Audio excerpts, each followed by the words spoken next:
د هرات اختیار الدین په لرغونې کلا کې د پخوانۍ ټکنالوژۍ، مخابراتو او ارتباطاتو هغه موزیم چې له کلونو راهیسې بند و، یو ځل بیا د سیلانیانو او لیدونکو پر مخ پرانیستل شو.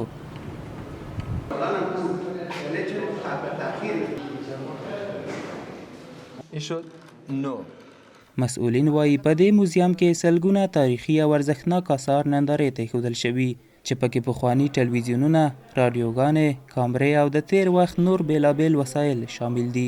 نمونه اولیه کامراهایی که بالاخره وارد بازار شده بود، نمونه های اولیه از رادیوها، از تمام آثاری که در بخش تکنولوژی و ساینس وجود داره، ما نمونه های بیشتر از اونها را اینجا به تعداد 750 قلم داریم.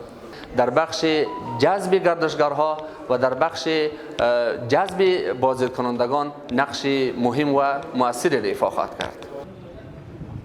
د دې موزیم له بیا فعالېدو سره هممهاله یو شمېر هغه ځوانان چې د نندارې لپاره ورغلي وایي دغه موزیم کې ګڼ داسې پخواني آثار لیدلي چې وړاندې له دې یوازې عکسونه لیدلي وو.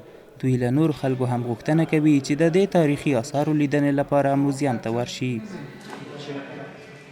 آدم به یاد گذشته ها میپرته که قصه های بزرگا را که میشنیدیم، که قصه میکردن میشنیدیم، واقعا امروز فکر میکنیم که ما در اون یک جای موقعیتی قرار داریم.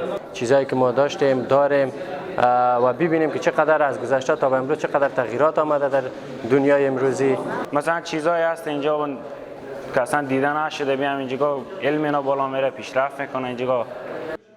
د مسؤلینو په وینا د ټکنالوژۍ او ارتباطاتو د وسایلو دغه موزیم په 1995 کال کې جوړ شوی و، خو د ځینو ستونزو له امله تر اوسه په رسمي ډول نه و پرانیستل شوی او د لیدونکو پر مخ تړلی پاتې و.